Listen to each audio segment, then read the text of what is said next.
Connected Mate. Bienvenue dans ce nouvel épisode de Connected Mate. On va faire un épisode un peu spécial aujourd'hui. On va parler d'un ovni. On va parler de Sora 2. Je ne sais pas si vous avez suivi l'actualité. OpenAI a sorti une nouvelle version de Sora. Sora, c'était son outil qui permettait de faire des visuels, des vidéos.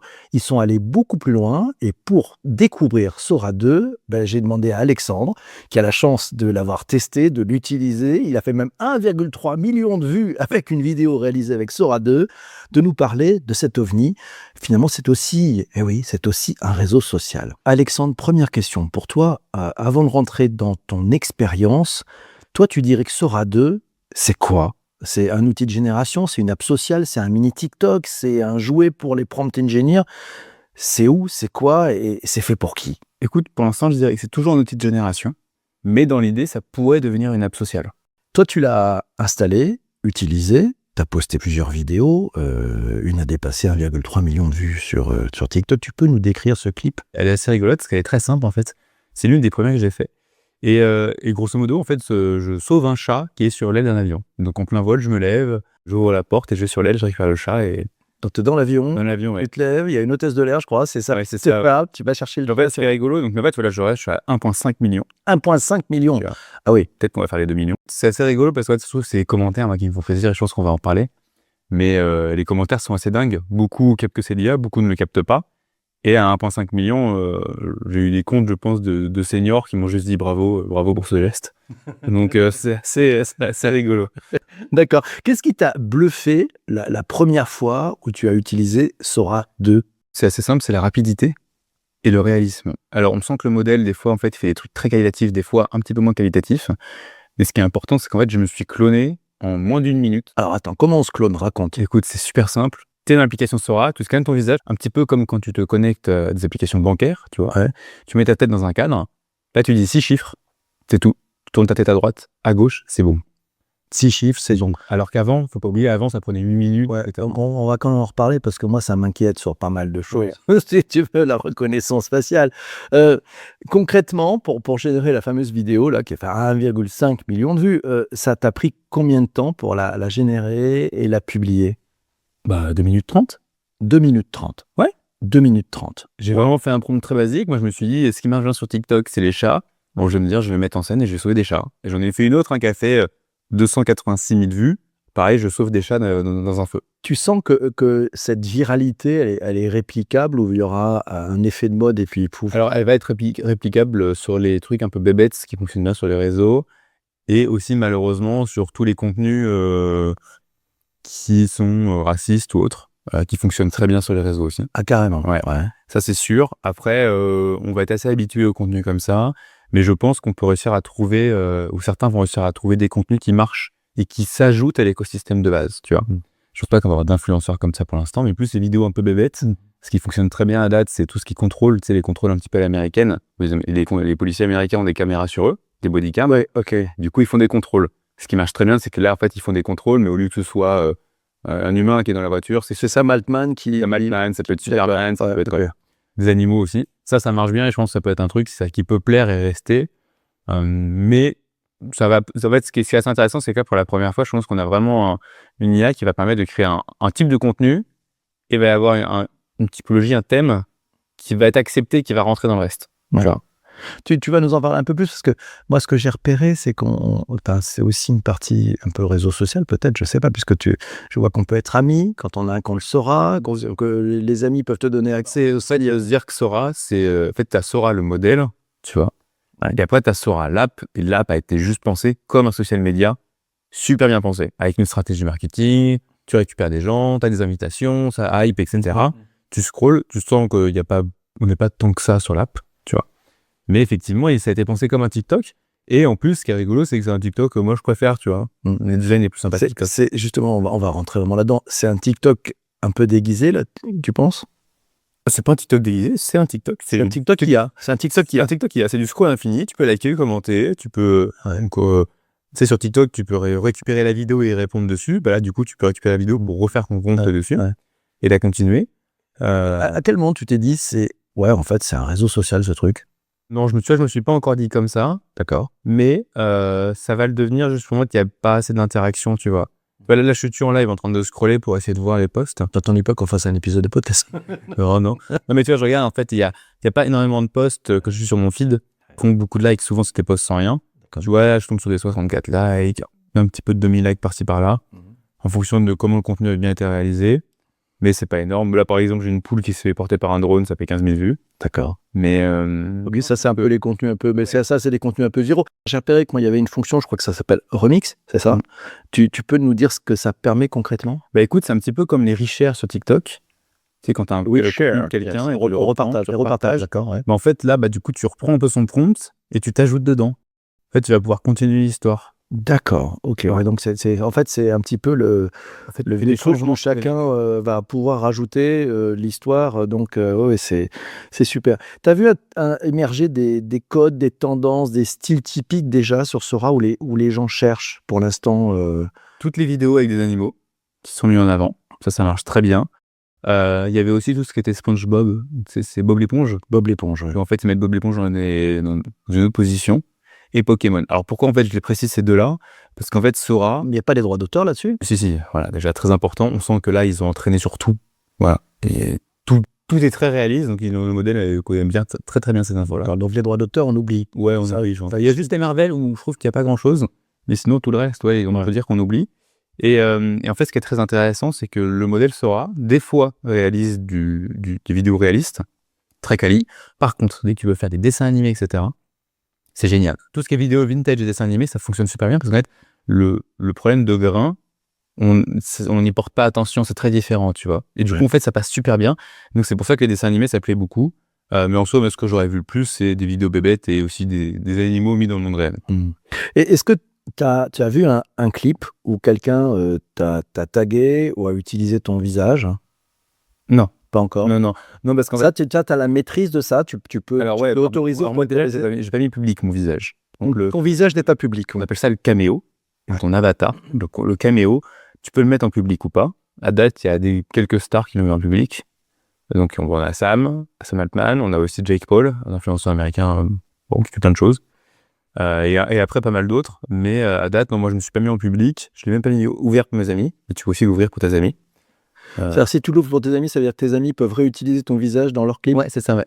D'accord, donc ça peut créer une communauté? Ouais, c'est ça. Tu vois, si on fait un petit POC à Nash Paris qui est dans les mates, donc lui aussi, il faisait partie des premiers sur Sora, donc j'ai échangé avec lui et on s'auto-likait nos contenus via Sora. Et lui, il est public, par exemple. Enfin, il est public entre amis, donc je pourrais faire des vidéos avec lui. D'accord. Tu vas me parler un peu de TikTok. Donc, si on parle du feed, du flux, pour toi, ça pousse à créer ou ça pousse juste à swiper encore plus? Non, ça pousse. Ou à scroller? Ça pousse à créer. Ouais, ça pousse à créer. T'as envie de voir ta vidéo, tu vois ce qui est faisable. En fait, ce qui est intéressant, c'est que sur TikTok, il y en a beaucoup qui voulaient créer, mais c'est compliqué, il faut se mettre en avant, machin. Là, c'est un prompt et ça te fait un truc de dingue. Oui, en fait, c'est facile. Tu t'es déjà filmé toi, donc c'est facile. Tu peux apparaître dans n'importe quelle situation. Et tu vois, et moi, ce que j'ai beaucoup aimé, parce que j'en ai fait plus d'une centaine en un jour, puis après, ils m'ont stoppé, ils m'ont dit, bah, vous avez fait 100, fait arrêter. Okay. Et c'était à l'époque où on pouvait faire de la charge. Maintenant, ils ont un petit peu diminué la charge, c'est que 2 vidéos en même temps. À l'époque, c'était 5. Et en fait, c'est vrai qu'à un moment, tu dis, mais en fait, tu peux tout faire. Faire des pubs, etc. Et moi, ce qui marche très bien, c'est les pubs vintage. Un peu, tu sais, les vidéos où à la télé, ils vendent des produits, etc. Ça marche très bien. Et c'est assez fun à voir. Mais par contre, moi, ce que je trouve très, très fort, tu vois, et en fait, j'en parlais avec un ami. J'ai un ami à moi qui a une petite boîte de nettoyage. C'est un entrepreneur à côté de son taf et il aimerait bien se lancer à 100%. Et on en a parlé vendredi, là. Et en fait, il m'a dit, j'aimerais bien que tu montres avec Gas ce qu'on pourrait faire. Donc, j'ai supprimé mon caméo, donc mon avatar. On l'a refait avec lui. Ça fait 2 secondes, quoi. Non, rien, au bout de 1 minute 30, c'est bon, il avait son avatar. Et du coup, en fait, là, après, j'ai pu le lancer. Et en fait, là, je lui ai fait plein de vidéos en mode nettoyeur de l'extrait, là, sans stock. Et c'est vrai qu'il a un peu une tête de Jason Statham, tu vois. Ah oui, en plus. Et ouais, c'est la vidéo. Du coup, on disait en costume noir, transporteur, en berline allemande.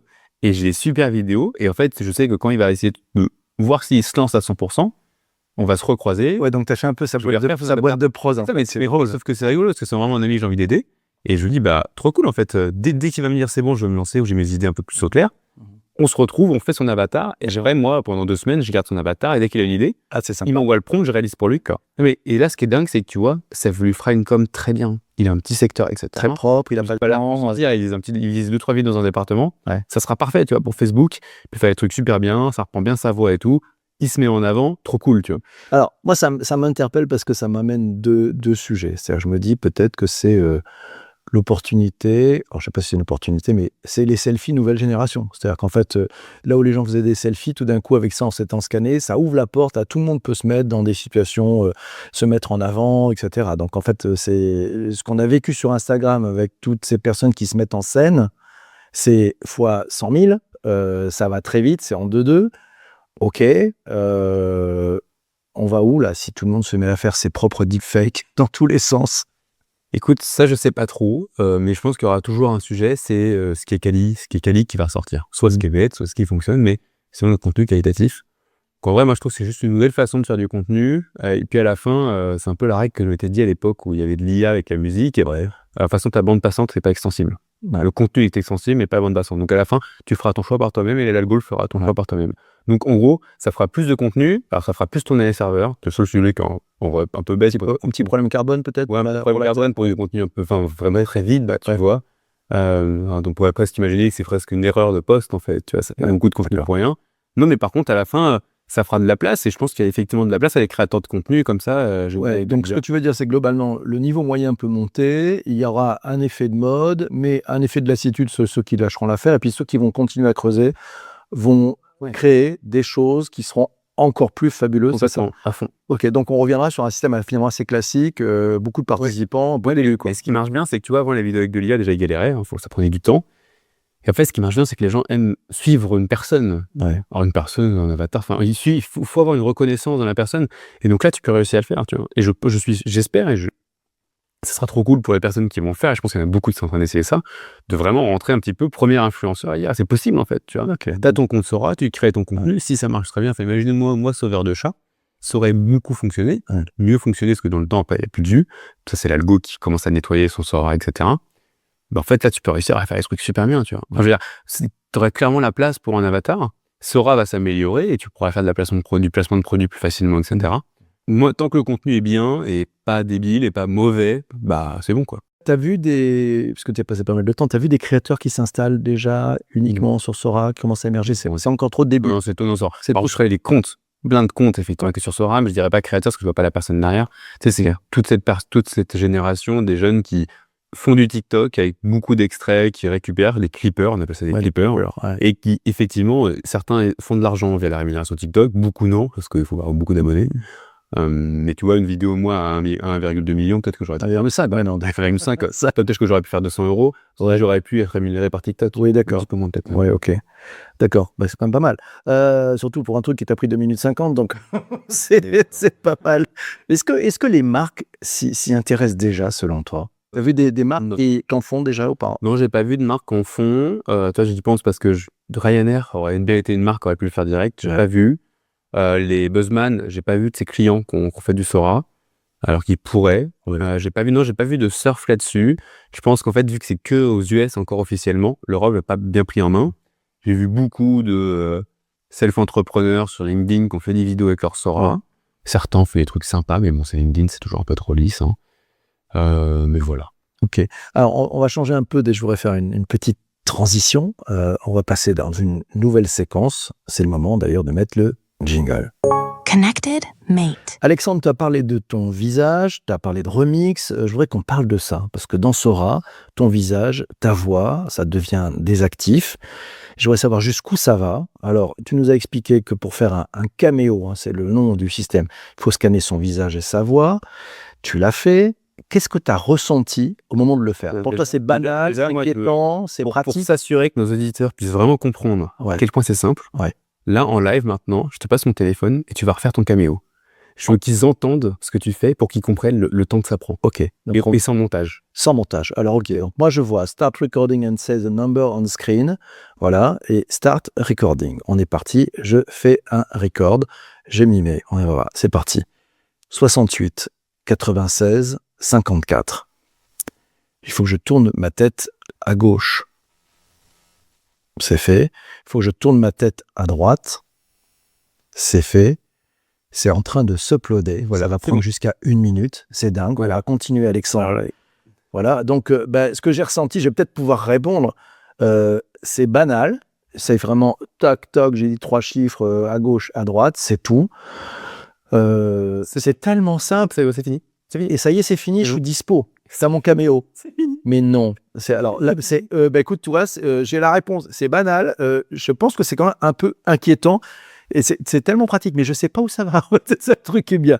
Bon, là, tu as mon caméo, donc on va pouvoir faire des trucs un peu rigolos, ça c'est sympa.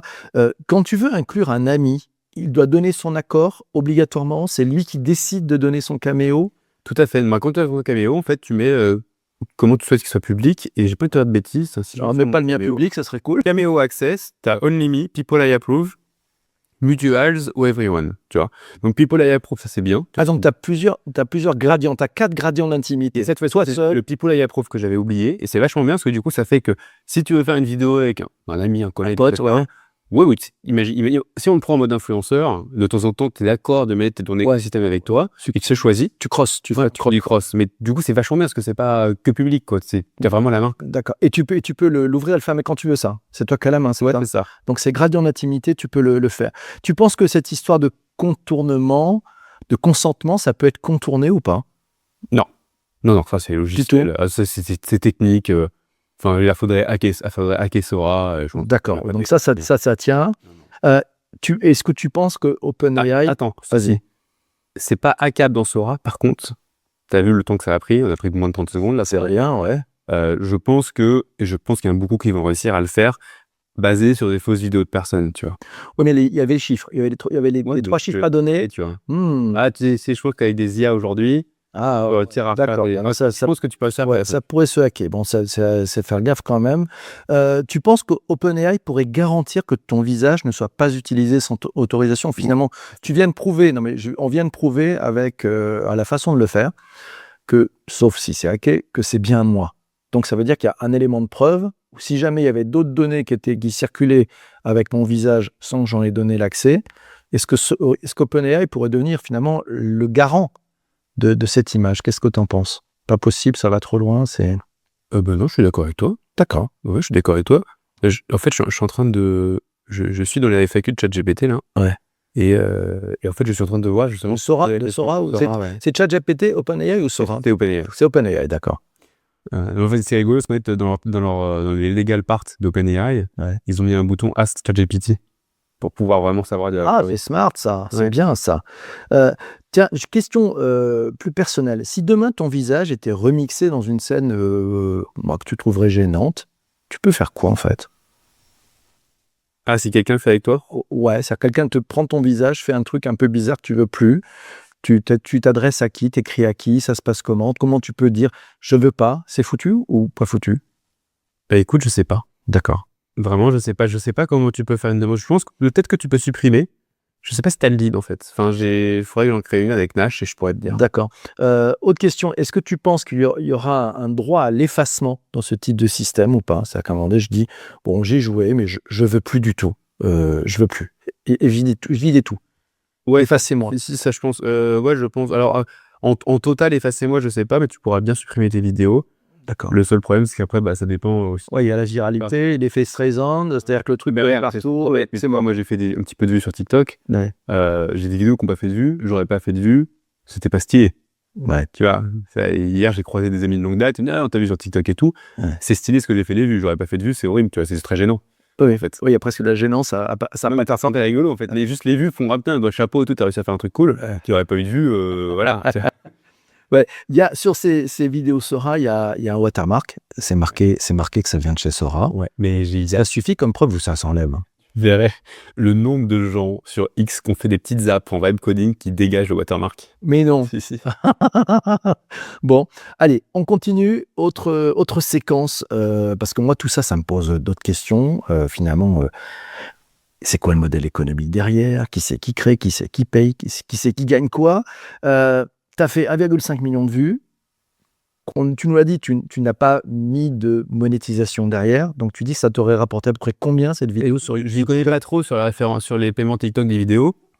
Mais je pense, à peu près 200 €, je crois. D'accord. Tu penses qu'il pourra y avoir une économie du remix ou pas? Ouais, à fond, ouais. Entre profils un petit peu influenceurs. Mais c'est sûr qu'on va trouver avec des profils qui vont bien marcher. Et entre les deux, il y aura une économie du remix, ou même des trucs avec des stars, tu vois. Je suis sûr que tu peux avoir des stars qui disent, écoute, j'ai mon caméo, tu payes un billet, tu peux faire une vidéo avec moi. Ok, donc ça, c'est un peu Et mon agent valide. Ça veut dire que tu penses qu'il y a un business model où Sora créerait peut-être une marketplace de visages, de voix, un peu comme il y en a sur iGen. C'est pour des influenceurs, ouais, tu vois. Imagine pas des marques, tu vois, qui eux ont leur caméo de marque. Donc quelqu'un fait la tête de gondole de la marque, tu vois. Front Boulanger, ils ont un jeune qui fait tout leur live streaming, etc. C'est devenu l'image de la marque en ligne sur l'e-commerce. S'il pourrait très bien faire un caméo avec sa tête, et demain ils veulent faire des collabs avec des influenceurs, et en fait ils payent pour avoir accès au caméo de l'influenceur. L'agent valide le script, etc. pour l'image, et après ils ont accès. Et l'influenceur donne accès à son caméo, la vidéo est faite avec lui, voilà. D'accord, ça veut dire que tu veux dire que l'icône d'une marque, prenons une marque, il y a une icône, alors je ne sais pas si, ou une personne qui représente cette marque, ça veut dire qu'elle fait son caméo, et après ça peut être le community manager qui finalement va générer des contenus en respectant les guidelines de la marque et autres, avec cette icône, sans que cette icône soit là en fait. C'est ça. Waouh. Ça change beaucoup de trucs sur le modèle. Mais tu vois, après, Et quand on est une icône, il faut faire payer très cher au début. Parce après, c'est on ne connaît pas, tu vois, c'est qu'aux US pour l'instant. Ouais. Mais je suis sûr que ça peut se trouver. Et donc là, en fait, il va y avoir une place à prendre. Et tu vois, c'est... Alors, justement, là, tu nous dis, c'est qu'aux US uniquement. Ouais. Toi, t'es en France. Ouais. T'as fait comment pour l'avoir? Pas de toutes les techniques. T'as un compte aux États-Unis, ça? J'ai un compte aux US, ouais. Donc, t'as un compte OpenAI américain. Ouais. Ok. Et donc, après, ça marche mais t'as aussi un compte sur l'App Store, t'as aussi un compte américain? J'ai un compte FR.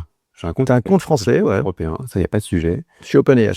Moi, comme tout le monde. Okay. Mais j'ai aussi un compte Apple aux US. D'accord. Pas mon Apple ID, mais un compte Apple Store. D'accord. Donc, il faut un numéro, il faut un numéro de téléphone, une CB aux US, donc j'ai un compte Apple aux US. Ouais. Ce qui me permet de faire ça, je l'ai fait avec Apple Intelligence il y a longtemps. D'accord. Et il y a tout le temps plein de trucs comme ça. Donc, ça permet d'avoir un petit coup d'avance parce qu'en Europe, on a toujours cette petite phase de réglementation qui fait que ça prend un temps. Ça arrivera. Mais... Je ne vais pas dire à tout le monde comment j'ai fait. Oui, bien sûr. S'il y a une régulation, c'est D'accord. Ouais, moi, j'ai réussi à avoir mon compte Sora 2 en passant par un VPN aux US. Par contre, je n'avais pas possibilité de faire le caméo. Donc, je pouvais regarder ce qui se passait dans Sora 2. J'ai pu devenir ami avec toi. Parce qu'il faut l'app pour les caméos. Mais voilà, il faut l'app pour le caméo. Et je pense qu'il doit y avoir un peu de sécurité dans le smartphone, en fait. Ouais. Pour pouvoir le faire. Et iOS aussi. Et c'est que sur iOS, c'est vrai. Mais ça, c'est souvent dans la Silicon Valley, les innovations, les nouveautés. Ils démarrent d'abord toujours par iOS, parce que c'est là où il y a le plus d'usage. Et après, ils développeront sur Android. J'ai plus le store Amérique, là, mais le store US, j'ai remis mon téléphone en France, parce que sinon c'est compliqué de faire les mises à jour des apps françaises. Non, mais ils étaient numéro 1 quand même. Hein. Ouais, d'accord. Ouais, donc ça, c'est chaud. On vient de faire à peu près le business. Oui, bien sûr. Et pour avoir accès à Sora, il faut un abonnement payant de ChatGPT. Ah, voilà. Donc là, ça aussi, parce que ça l'a consommé quand même beaucoup. À mon avis, c'est pas très cher. Enfin, ça doit être très cher pour OpenAI qui investit à fond, parce que ça doit coûter beaucoup en compute, etc. Oh, mais je suis sûr qu'ils vont réussir. Enfin, s'ils arrivent à faire son avatar en si peu de temps, or soit c'est qu'il y a une force de compute énorme, c'est possible. Ouais. Dans l'autre sens, je pense surtout qu'ils ont trouvé des moyens de le faire pour très peu. D'accord. Alors, OK pour le business. Derrière ça, il y a quand même notre attention, notre culture, peut-être un effet d'usure, on va en parler. Toi, tu passes combien de temps sur l'app? T'es au début, tu testes. Écoute, je me suis retrouvé 2 fois à scroller sur l'app, sur le contenu des gens. Ouais. Alors déjà, il faut te dire, TikTok, je n'y allais plus depuis 7 mois. Hein. Ou toi, t'avais lâché. Hein, non, j'ai pas le temps. Je me souviens que dans une interview, tu nous as dit, moi, je construis, je scrolle plus, c'est ça? Oui, c'est ça. J'essaie de plus être consommateur, mais d'être créateur. Tu passes de créateur. N'importe quel. Je scrolle pas, d'accord, ouais. Mais du coup, je me suis retrouvé 2 fois sur Sora à scroller. Ouais. Puis rapidement, le contenu était trop bête. D'accord. C'est intéressant. Ouais, donc ça reste contre là, il n'y a pas le scroll infini comme on peut l'avoir sur TikTok. Tu l'auras. On l'aura? D'accord, sûr. En fait, ce qui est très intéressant, c'est que Sora, en fait, tu peux mettre un tout petit prompt, il va te faire une vidéo derrière. Tu vois, il a été pensé pour reprompter ton histoire. Et donc, c'est là où c'est très intéressant le narratif. Moi, sur Sora, les meilleures vidéos que j'ai fait, c'était avec le prompt le plus petit. Dès que j'ai fait des prompts très précis. Pourquoi? Parce que c'est lui qui rajoute une couche. Ouais, toujours. Mais c'est comme sur les images. Hein. Il rajoute sa couche tout seul. Et c'est ça qui fait qu'il est bon, parce que les gens ne sont pas là. Donc, en fait, moins t'en mets, plus il va être créatif et plus il va te surprendre. Donc, en fait, c'est lui qui vient pallier le manque de discernement de prompt. Et donc, si tu l'enfermes trop, ça va être intéressant, ça. Prompt UX, ça a vraiment été fait pour pouvoir, OK, ta vidéo ne va pas, tu la refais. Tu la régènes direct. Ok. En fait, vraiment, tu cliques sur Edit et tu renvoies ton compte. Ouais. Ça a été très bien fait. Donc toi, tu penses que ça t'aide à être créatif, hein, c'est ça? Ouais. Ça permet de plus de créativité. Tu t'es déjà dit, j'ai perdu 1 heure à rien faire sur ce truc-là ou pas? Ou pas encore? Si, direct. Bah oui, direct, parce que j'ai d'autres choses plus importantes à faire. Mais écoute, c'est intéressant la veille. Tu vois toujours les mêmes types de clips qui reviennent ou pas? Ouais, maintenant Ouais. sur TikTok. Ça y est? Ouais. D'accord. Et tu as vu des contenus vraiment différents? Non. Donc il y a une espèce de Ah, standardisation. si, les pubs pour jouets années 80. Des pubs pour jouer Ouais. années 80. Ça, c'est sympa. Alors, le problème, c'est que souvent, c'est. T'avais quelle pub? Bah non, souvent, c'est pour dénigrer une population. Ah oui, Mais c'est beaucoup ça, ouais. Oui. ça c'est naze. Ça. Alors, bah, Ça démarre à peine et tout de suite il y a des biais humains. Surtout ça, c'est que VO3, le modèle de Ouais. vidéo de Google, était très connu sur les réseaux pour ça aussi. Hein. Ouais. En fait. Tu penses, tiens, question, tu penses que ça rend la culture plus accessible ou plus superficielle? Beaucoup plus superficiel. D'accord. Si tu devais alerter un parent, qu'est-ce que tu lui dirais sur Sora 2? Ne laisse pas ton gosse te faire son caméo. Surtout pas. Ne laisse pas ton gosse Ah ouais. faire son caméra. Ah non. Bah tu sais, imagine, en fait, je me suis dit, imagine, t'es au collège, tu te dis, ah, trop cool, tu fais ton caméo. Le truc marche pas, un petit peu comme moi, tu vois, j'aurais pas fait de vue, ça aurait été relou. Enfin, les gens n'auraient pas dit de la même façon. Je pense que tu peux te faire lyncher super rapidement, tu vois. Ah oui, donc tu penses qu'il peut y avoir des harcèlements? Ah bah ça, c'est comme tout, en fait, c'est quand tu te mets en avant sur les réseaux, il y a tout ce qui va avec, et les jeunes, là, ils vont être très intéressés. Et pour moi, il faut pas. Déjà, parce que c'est l'image d'un jeune, je trouve pas ça ouf. Et en plus, en fait, il faut vraiment capter ce que ça avait l'impact, tu vois.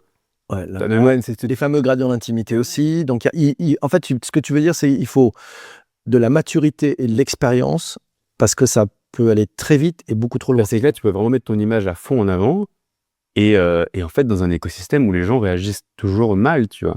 Enfin, je veux dire, tant que tu fais pas de vue sur les réseaux, c'est un peu où la honte, tu vois. Ouais. C'est genre, tu fais des contenus, mais ça marche pas, donc en fait, c'est pas stylé. Donc, c'est pour ça que pour un jeune, moi, je dirais, ouais, fais attention, tu vois. Et je ne laisserais pas des parents laisser les jeunes faire leur caméo.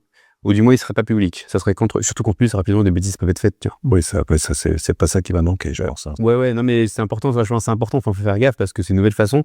Et c'est un petit peu, enfin, tu sais, c'est comme, ne mets pas des photos de toi, tu fais des grimaces sur Facebook. Ouais, mais là, c'est pas préparé sur TikTok, en fait. Et puis, c'est beaucoup plus fort. Et puis, ça ressemble encore plus. Donc, c'est ça qui est... Ok, je voudrais qu'on finisse peut-être maintenant la partie de cet épisode du podcast sur ce qui reste peut-être un peu flou, à savoir, c'est l'avenir. Qu'est-ce qui peut basculer? Qu'est-ce qui peut planter? Est-ce que toi, tu surveilles? Et donc, on va faire un petit peu de prospective, on va regarder les risques, hein, puis peut-être s'il y a des points de bascule. Alex, si tu devais imaginer, 3 scénarios, on va dire, 2028 pour Sora. T'es optimiste? Tu penses que c'est une catastrophe ou t'es moyen? Ou t'es médian? Optimiste. Le modèle va s'améliorer, ça va être encore plus sympa. Ouais. Et en fait, ce que j'ai commencé à me dire pour OpenAI, ils la font la Apple. C'est pas les premiers, mais dès qu'ils arrivent, c'est beaucoup mieux. Qu'est-ce que tu veux dire? Ils la font dans la Apple. C'est pas les premiers à amener la tech. Alors, ouais. Ils ont amené la première tech, mais maintenant, c'est pas les premiers sur le marché à sortir des trucs. Sora, c'était eux qui avaient sorti, ouais. Et ils ont vachement patienté, ils se sont fait rattraper. Ouais, complètement. Ouais, mais après, les modèles d'image, ils étaient très mauvais, ils ont sorti un top. Ouais. La vidéo, ils ont rien fait depuis longtemps, ça a pris 1 an. Ils sont arrivés, ils ont sorti un truc super qui kill des VO3, etc. Donc en fait, effectivement, alors chacun a un petit peu son offre, mais là, il a joué à l'Apple, c'est on attend, mais on ship des trucs. Qu'est-ce qu'il faudrait, selon toi, que Sora change tout de suite pour rester viable? Que le soufflet ne retombe pas? Je dirais... je sais pas, c'est compliqué. Un système de notation qui dit si ton contenu est bien ou pas, mais ça, c'est tellement compliqué à dire. Enfin, les IA n'arrivent même pas à comprendre les bons contenus, faut pas se leurrer. D'accord. Ouais. Et par rapport à toutes les nouveautés qu'a lancé OpenAI ces dernières semaines, hein, alors on enregistre cet épisode du podcast, on est un peu avant mi-octobre 2025. Ils ont annoncé le paiement à l'intérieur de l'appli ChatGPT. Il y a tout ce qui est les agents, et la façon de coder, de créer finalement des chaînages entre agents. Sora 2, ce réseau social. Moi, je pense que c'est un réseau social, mais je vais pas me tromper. Et puis, bon, alors, je ne sais pas ce qu'ils vont faire avec toute cette data, parce que là, il y a aussi qu'est-ce qu'ils vont faire avec toutes ces data. Tu penses que tout ça, ça va converger, tout ça, ça va se mixer Pas trop, non, pas Non. trop. Pour moi, vraiment, Sora, c'est l'app social media qui est sortie. Tu vois, même juste l'icône de l'app, c'est un petit bonhomme. Enfin, je veux dire, ils ont complètement changé l'ADR. Alors, c'est encore un petit peu lisse à ChatGPT dedans, mais ils ont tiré un autre trait. C'est pas sur un truc généraliste de base, trop simple. Donc non, je pense qu'en fait, ils sont en train de... ils ont des investisseurs qui veulent que le cash commence à rentrer, et donc ils commencent à faire ça. En fait, pour moi, ils vont tout faire pour que l'abonnement devienne un requirement de base sur ton téléphone. Ok, ouais. Donc, le but, c'est d'aller chercher 20 balles par mois. Chez tout le monde. Chez tout le monde. 100 millions d'utilisateurs. Donc, Ok, ouais. Donc, en fait, Netflix a des soucis à se faire ou pas? non, pas encore. Pas encore. Pas encore. C'est le même divertissement, tu vois. D'accord. Et, mais il y a des mecs qui reproduisent Netflix, c'est que des vidéos IA, des séries en IA et tout. Enfin, il y a une startup qui a levé beaucoup d'argent là-dessus, qui a encore rien sorti, mais non, je pense pas. Et en fait, ça va aussi reprendre une position le contenu qualitatif et le contenu humain peut-être coûtera plus cher. Tu penses que ça peut ringardiser Instagram? Non, parce que c'est pareil. Je pense que ça va redevenir. En fait, c'est pareil. C'est tout ce qui va être généré avec IA va redevenir le basique. Ouais. OK, c'est normal. Et donc, l'humain va être encore plus important. D'accord. Moi, Est-ce que tu penses qu'Instagram va réagir et va sortir quelque chose? écoute, Instagram réagit déjà, mais je pense que Instagram la joue un peu à l'AliExpress, c'est-à-dire qu'ils poussent tout et après ils enlèvent. D'accord. C'est vrai, c'est... Instagram, la joue à AliExpress. Mais c'est ça, ils sortent des features H24, puis ils retirent, Donc c'est une très bonne façon de faire du learning, côté. Mais tu vois, là, aujourd'hui, sur Insta, tu peux déjà discuter avec des IA. Là, je peux créer une IA que je mets sur Insta. Ok. Alors, tous les IA qui ont été créées par la communauté, encore une fois, ça met pas en avant la valeur humaine. Mais voilà, tu peux discuter avec des IA. Je pense qu'ils testent des choses, et au vu de lui qui sort, je pense vraiment qu'il teste fort. Ouais. Mais ouais, non. Et pour moi, il faut vraiment se dire, il y a des endroits, l'humain, ça va être très important de les remettre en avant. Ouais. On a parlé de TikTok, on a parlé d'Instagram, on n'a pas du tout parlé de YouTube. Ça peut les impacter. Tu penses qu'ils vont réagir? Ouais, YouTube, par contre, ça peut les impacter parce que tu vas pouvoir vraiment faire des petites vidéos, etc. C'est facile. Là, Sora, c'est que du 9 secondes en API, tu peux monter beaucoup plus. Ok. Donc, ouais, je pense que tu vas pouvoir avoir du contenu sur YouTube. D'accord. Ta vidéo, toi, tu l'as mis sur TikTok. Ouais. Tu l'aurais mis sur YouTube. Tu penses que tu aurais pu faire 1,5 million de vues ou pas? Bah, il faudrait que je la poste et on verra au prochain épisode. Tu la postes, on en reparle là. C'est très bien, je te donne une idée. Si demain, il y a une régulation qui arrive, qu'est-ce qui va sauter selon toi? Sora, elle rentre en Europe ou pas? Ouais, Sora va rentrer. Elle va rentrer en Europe, ouais, ok. Non, écoute, je pense que c'est une seule régulation, c'est qu'ils vont demander à Sora de mettre encore plus des gros filtres pour que les contenus avec des bêtises soient vraiment plus évités. Tu vois. Ok. Pour moi, c'est ce truc. Alors pourtant, il y a énormément de titres déjà sur Sora. C'est-à-dire qu'il y a énormément de mots qui font que ta vidéo ne se génère pas. C'est très compliqué voilà. Mais il y en a qui arrivent qui sont très bons pour faire des vidéos où tu ne surtout pas Qui arrive à contourner, d'accord. Tu crois qu'on va vers un monde de vidéos générées à la demande? Ouais. D'accord. Une partie du marché. Ouais. Pas un monde, mais une partie du marché. D'accord. Et toi, tu vas continuer à créer ou tu sens déjà une petite fatigue, un peu de saturation? Non, je vais essayer de continuer à créer, mais pour mon activité principale, tu vois. J'évangélise dans la tech, c'est le bon terme. Qui repousse un peu, mais c'est le bon terme. Bah écoute, je pense que j'ai utilisé Sora en enlevant les watermarks pour parler tech. Avant-dernière question. Quel conseil tu donnerais à un décideur, un manager, un chef d'entreprise qui regarde ça de loin pour sa boîte? Tu lui dis de se lancer, de se protéger, d'expérimenter. Pour petite PME, etc. Ouais. Fonce pour faire de la com interne. Tu vois, enfin, en fait, tu peux faire du contenu, imaginons, je sais pas, t'as une menuiserie, c'est tout bête, hein. Tu peux faire du contenu, tu sur tes composables avec tes staffs pour faire passer des messages de la bonne façon, tu vois, règles de sécurité et tout, ça fonce. Donc c'est un super nouvel outil de com pour ceux qui n'ont pas beaucoup de moyens. Ça, dis-toi, t'as accès à une agence de prod, en fait. Ok. Voilà. Alors oui, après, t'auras le truc, mais t'as une agence de prod, alors oui, des fois, t'as pas le côté créa, ça prend du temps. Bon, ça prend pas beaucoup de temps, mais tu peux vraiment faire du contenu facile, et pour moi, petite PME et tout, vu que t'as des zones de cible qui sont super, en fait. Comme mon ami, avec sa boîte de ménage, il veut se lancer. En fait, c'est trop bien pour lui, tu vois. Il a son logo, il a sa tête, c'est bon. L'affaire est partie. Et pour une grosse boîte, tu dirais quoi? Bah écoute, tu sais, quand je pense comme ça, je pense donc aux équipes com, tu vois. Ouais. Souvent, avec beaucoup d'alternants, etc., qui font la com social media. À tester, tu as une petite, enfin, tu sais, dans l'expérimenter, c'est très bien. Il faut faire un petit peu d'acquisition d'abonnés. Ouais. Allez-y, quoi. Tu vois, je pense que c'est bien. Mais par contre, encore une fois, c'est comme tout, toutes les trends et tout. Bon, faut y aller de la bonne façon, parce que tu peux aussi cramer d'elle. Quand une grosse marque. Dernière question. On n'a pas préparé du tout, donc c'est très, très chaud. On prépare. On prépare plus les épisodes. Si tu devais laisser nos auditeurs, celles et ceux qui nous écoutent jusqu'ici, et merci à vous, si tu devais leur laisser une seule idée forte sur Sora 2, ça serait quoi? Votre boîte de prod dans la poche. Votre boîte de prod dans la poche. Ça serait la baseline dessous. Ok, super. Merci beaucoup. Ça pourrait être une application que Me2Me d'ailleurs, Sora. Hein. Ça fonctionnerait très bien. Merci Alex. On a vu avec toi que Sora 2, c'est pas juste une prouesse technique, c'est un espace social, c'est un terrain d'influence, c'est aussi une fabrique d'identité. Alors à vous tous qui nous écoutez, ouvrez l'œil, scrollez avec recul, je pense, réfléchissez avant de prêter aussi votre visage à la machine. Et merci Alex pour tous les conseils que tu as donnés, surtout pour les parents. Faites gaffe quand même, c'est un peu chaud. Grand merci à vous tous. Salut Alex. Salut, à plus. Merci à toi d'avoir écouté cet épisode du podcast jusqu'ici. On se retrouve très très vite pour un prochain épisode. Et si tu n'es pas encore abonné à notre chaîne sur YouTube, c'est facile, c'est Connected Mate. Merci à toi. Ciao, ciao, ciao. Connected Mate.